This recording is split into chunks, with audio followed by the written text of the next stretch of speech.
Baiklah, tadi adalah penjelasan tentang kompetensi guru. Tadi adalah penjelasan tentang kompetensi guru.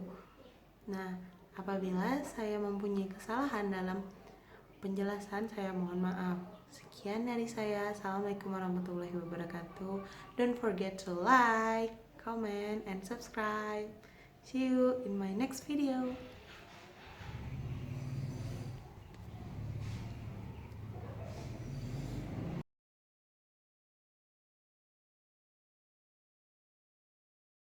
Saya akan membahas kompetensi pedagogik.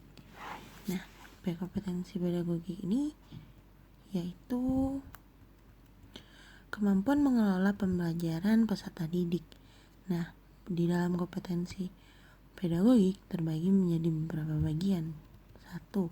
Menguasai karakteristik peserta didik dari aspek fisik, moral, spiritual, sosial, kultural, emosional, dan intelektual.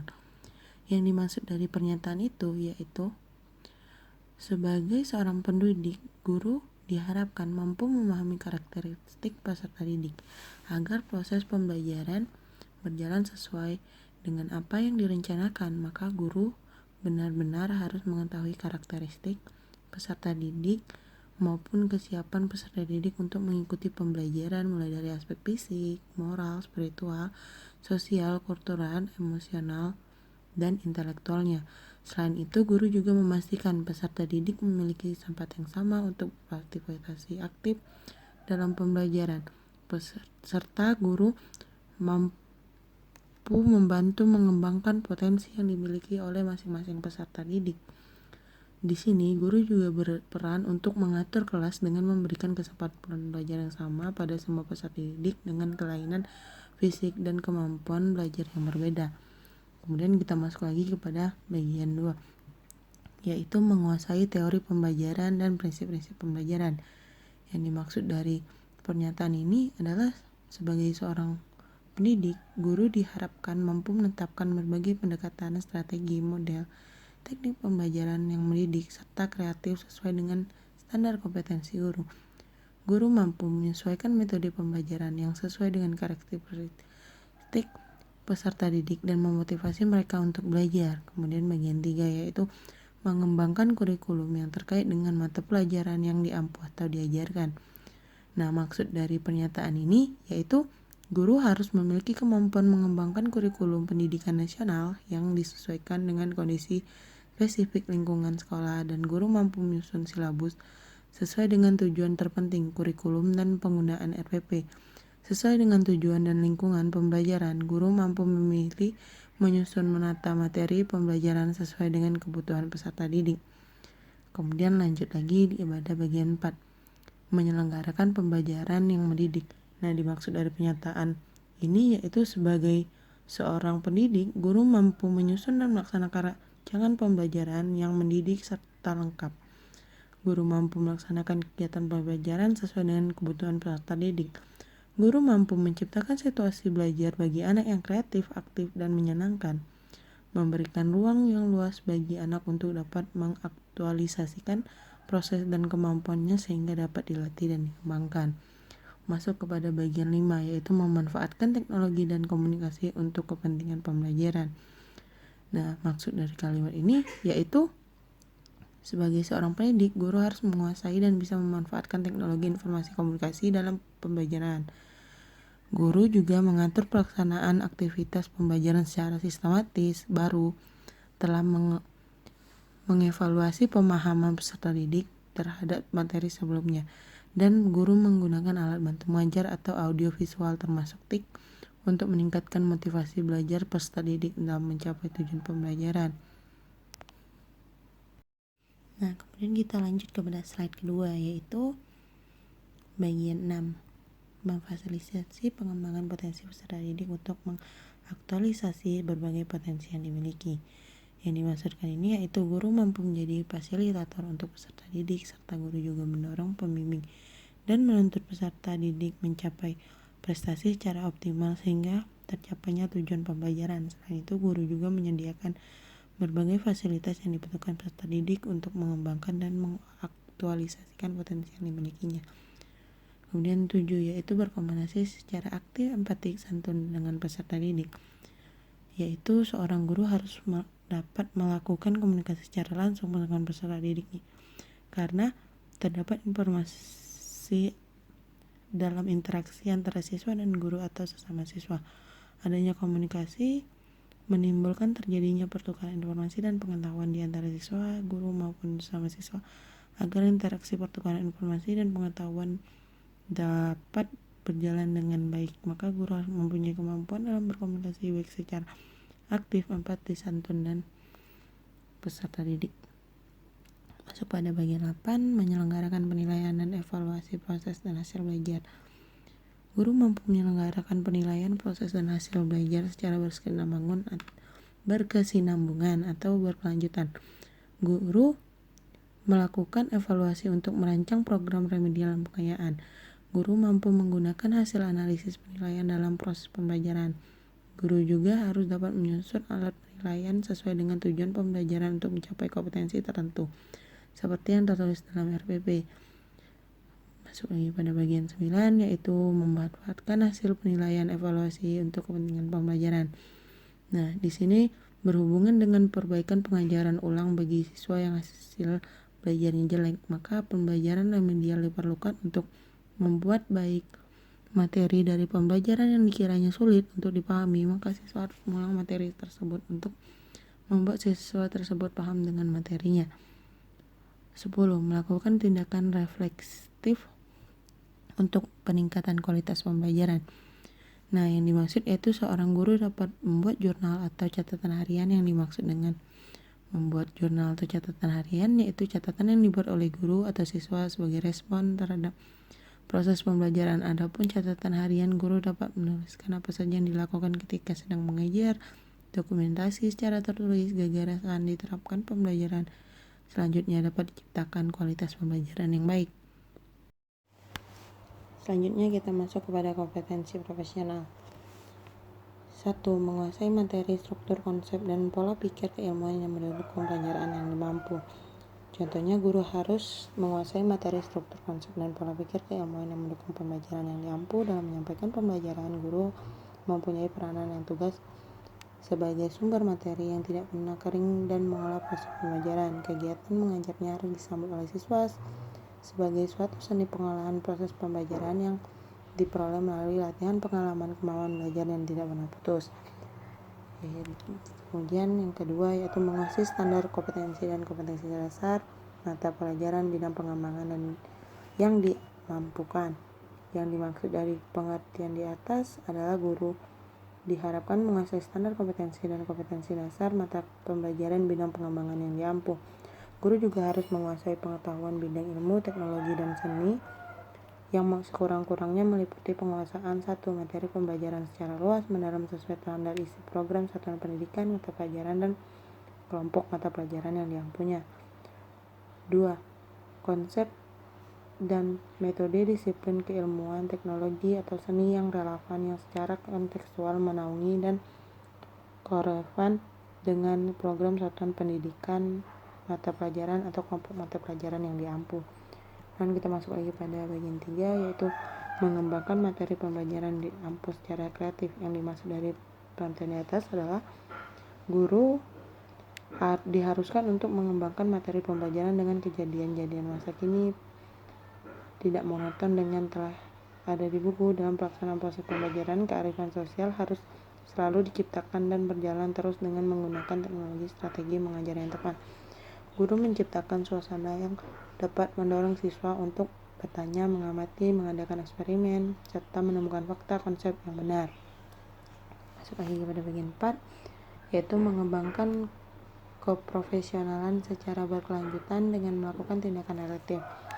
Nah, kita sebagai guru harus dapat meningkatkan kualitas kita yang sesuai dengan tugas guru, yaitu mengajar dan membimbing anak, dan guru juga harus mengikuti perkembangan zaman sehingga guru dapat melakukan kegiatan mengajak siswa untuk terjun langsung ke dalam kehidupan di masyarakat sehingga siswa dapat mengerti permasalahan yang ada di lingkungannya.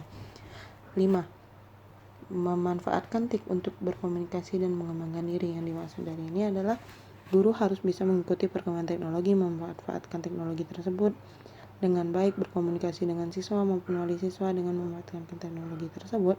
Guru melihat bagaimana cara ia mengajarkan anak, apakah metode yang diajarkan telah sesuai atau tidak, sehingga guru dapat tidak ketinggalan zaman atau jadwal, sehingga guru dapat menjadi lebih baik lagi. Baik, kita akan masuk kepada kompetensi kepribadian. Kompetensi kepribadian adalah kemampuan pribadi yang mantap, berakhlak mulia, arif dan wibawa, serta sebagai teladan peserta didik. Kita masuk ke kompetensi kepribadian, itu terbagi menjadi beberapa bagian, yaitu 1. Kepribadian yang mantap dan stabil, memiliki indikator esensial: bertindak sesuai dengan norma hukum, bertindak sesuai dengan norma sosial, bangga sebagai guru, dan memiliki konsistensi yang bertindak sesuai dengan norma. Yang dimaksud dari pernyataan ini yaitu tugas guru menjaga bagi sikap dan perilaku masyarakat dalam kaitan dengan pelaksanaan norma-norma yang ada. Maka guru hendaknya menjadi sumber pencerahan bagi terlaksananya norma-norma dalam kehidupan di sekolah dan masyarakat. Guru harus berani untuk menyuarakan kebenaran dan keadilan yang bersumber dari nilai norma yang dianut. 2. Kepribadian yang dewasa memiliki indikator esensial, menampilkan kemandirian dalam bertindak sebagai pendidik dan memiliki etos kerja. Yang dimaksud dari pernyataan ini adalah seorang guru di hadapan peserta didik merupakan figur dan titik pusat dalam kegiatan pembelajaran, maka diharapkan memiliki kepribadian yang baik, hal kemampuan kognitif, afektif, dan psikomotor. Sikap seorang guru akan membawa pengaruh positif terhadap peserta didik secara khusus dan masyarakat pada umumnya. Sebab guru yang memiliki kepribadian baik maka menjadi teladan atau contoh untuk peserta didiknya dalam masyarakat. 3. Guru adalah contoh model yang menjadi teladan atau panutan bagi siswanya. Maka dari itu, guru harus mempunyai kepribadian yang baik agar menjadi teladan dan contoh yang baik. Maksudnya yaitu guru harus memiliki kepribadian yang arif, sopan, dan berakhlak mulia, karena sikap seorang guru membawa pengaruh positif terhadap peserta didik secara khusus dalam masyarakat pada umumnya. Sebab guru yang memiliki sikap kepribadian baik maka menjadi teladan bagi peserta didik. 4. Kepribadian yang berwibawa meliputi memiliki perilaku yang berpengaruh positif terhadap peserta didik dan memiliki pengaruh yang disegani.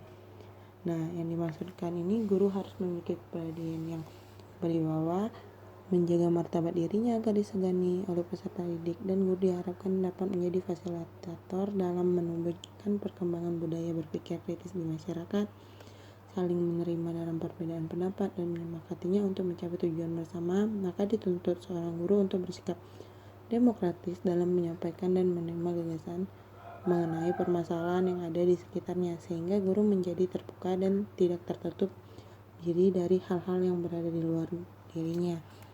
Kemudian yang kelima yaitu berakhlak mulia dan dapat menjadi teladan, meliputi bertindak sesuai dengan norma religius, intak, jujur, ikhlas menolong, dan memiliki perilaku teladan peserta didik.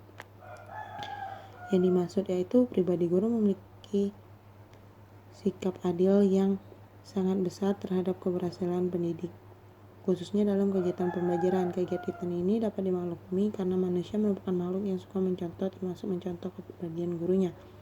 Guru adalah contoh model, menjadi teladan dan panutan bagi siswanya. Maka dari itu guru harus mempunyai kepribadian yang baik agar menjadi teladan, contoh, dan baik bagi siswanya. Baiklah, kita akan berada di akhir, yaitu kompetensi sosial. Nah, kompetensi sosial ini terbagi menjadi 4, yaitu 1. Bersikap integratif, bertindak objektif, serta tidak diskriminasi karena pertimbangan jenis kelamin, agama, ras, kondisi fisik, latar belakang keluarga, dan status sosial. Yang dimaksud dari pernyataan ini adalah guru harus bersikap inklusif atau modern dan bertindak objektif atau berpikir ke depan, serta guru tidak boleh mendiskriminasi siswa. Guru harus membagi rata atau tidak pilih kasih terhadap siswa. Guru juga harus mendapat menoleransi perbedaan yang ada. Masuk lagi pada bagian 2, yaitu berkomunikasi secara efektif, empatik, dan santun dengan sesama pendidik, tenaga pendidikan, orang tua, dan masyarakat. Yang dimaksud dengan pernyataan di atas yaitu guru harus menyampaikan pesan secara efektif yang berpengaruh, empati, atau merasakan apa yang dimaksudkan oleh seorang, dan santun atau baik dalam tingkah laku serta tidak menyinggung perasaan dengan sesama peserta didik, tenaga pendidik, orang tua, dan masyarakat. Masuk kepada bagian 3, yaitu beradaptasi di tempat bertugas di seluruh wilayah Republik Indonesia yang memiliki keragaman sosial dan budaya. Yang dimaksud dari pernyataan ini yaitu guru harus bisa menyesuaikan diri ketika ditugaskan di seluruh Indonesia. Guru juga harus mempunyai sikap toleransi yang tinggi guna untuk menjadi bekal guru dalam menyesuaikan diri terhadap sosial budaya yang ada di daerah tersebut. Karena Indonesia memiliki banyak sekali keragaman yang berbeda-beda di setiap daerah, sehingga ini sangat penting untuk guru. 4. Berkomunikasi dengan lisan maupun tulisan.